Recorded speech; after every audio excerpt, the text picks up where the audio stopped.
Hello ನಮಸ್ಕಾರ, ಎಲ್ಲರೂ ಹೇಗಿದ್ದೀರಾ?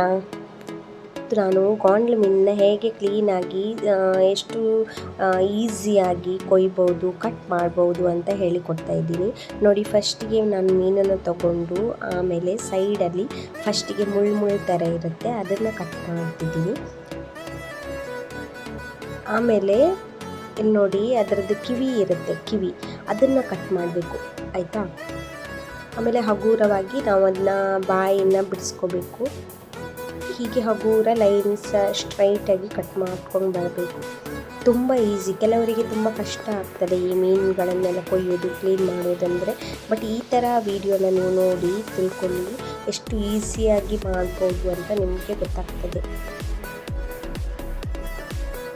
ಈಗ ನೋಡಿ, ಅದರದ್ದು ಚರ್ಮ ಇರುತ್ತೆ, ಸ್ಕಿನ್, ಅದನ್ನು ನಾನು ತೆಗಿತಾ ಇದ್ದೀನಿ. ಎಷ್ಟು ಈಸಿಯಾಗಿ ಬರುತ್ತೆ ನೋಡಿ. ಕೆಲವರಿಗೆಲ್ಲ ಇದು ತುಂಬ ಕಷ್ಟ ಆಗ್ತದೆ, ಅಂಥವರು ಈ ವಿಡಿಯೋ ನೋಡಿ ತಿಳ್ಕೊಬೋದು ಎಷ್ಟು ಈಸಿಯಲ್ಲಿ ತೆಗಿಬಹುದಂತ. ನಾನು ಇದು ಫಿಶ್ ಫ್ರೈಗೋಸ್ಕರ ಮಾಡಿರೋದು, ಅದಕ್ಕೋಸ್ಕರ ಈ ಥರ ಕಟ್ಟಾಗಿ ಮಾಡ್ತಿದ್ದೀನಿ. ಈ ಥರ ಕಟ್ಟಾಗಿ ಮಾಡೋದ್ರಿಂದ ಉಪ್ಪು ಖಾರ ಎಲ್ಲ ಸರಿಯಾಗಿ ಹಿಡಿತದೆ. ಅದಕ್ಕೋಸ್ಕರ ಈ ಥರ ಕಟ್ಟಾಗಿ ಮಾಡ್ತಿದ್ದೀನಿ. ಈಗ ನಿಮಗೆ ಸಾರಿಗೆ ಹಾಕಬೇಕನ್ನೋದಿದ್ದರೆ ಈ ಥರ ಕಟ್ ಮಾಡಬೇಕಂತ ಏನಿಲ್ಲ, ಡೈರೆಕ್ಟಾಗಿ ನಾವು ಬಾಲನ್ನೆಲ್ಲ ಕಟ್ ಮಾಡಿ ಮತ್ತು ಕ್ಲೀನೆಲ್ಲ ಮಾಡಿ ಹಾಕ್ಬೋದು ನೋಡಿ. ಈಗ ಬಾಲ ಕಟ್ ಮಾಡಿದ್ದೀನಿ, ಅದರದ್ದು ಎಷ್ಟು ಕ್ಲೀನ್ ಆಯ್ತು ನೋಡಿ.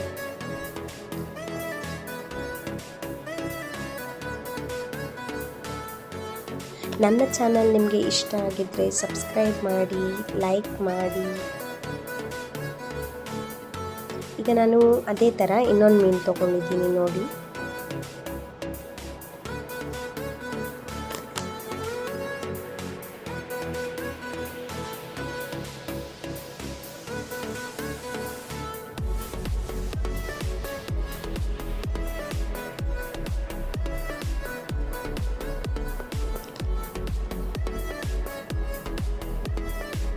ಎಲ್ರಿಗೂ ಮೀನಂದರೆ ತುಂಬ ಇಷ್ಟ ಇರುತ್ತೆ ಅಲ್ವಾ? ಹಾಗೆ ಕೆಲವರಿಗೆ ಕಟ್ ಮಾಡಲಿಕ್ಕೆ ಕಷ್ಟ ಆಗುತ್ತೆ, ಅದಕ್ಕೋಸ್ಕರ ಕೆಲವರು ಮೀನು ಬೇಡ ಅಂತ ಹೇಳ್ತಾರೆ. ಫಿಶ್ ಅಂದರೆ ಎಲ್ರಿಗೂ ತುಂಬ, ನಾನ್ ವೆಜ್ ಅಂದ್ರೇ ಸಾಕು, ಎಲ್ಲರೂ ಇಷ್ಟಪಟ್ಟು ತಿನ್ನುತ್ತಾರೆ.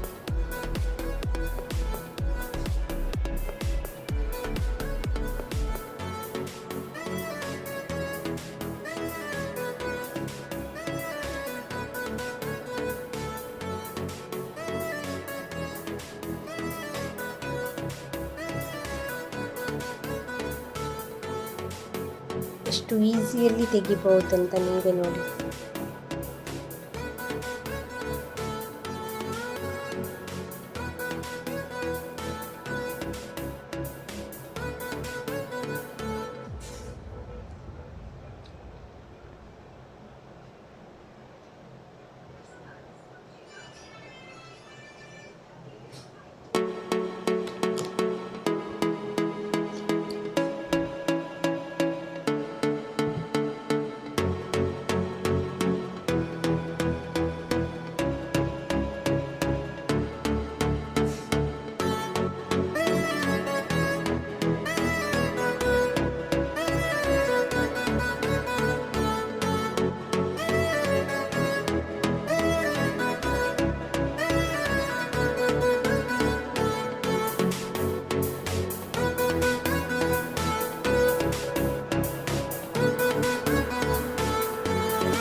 Thank you all.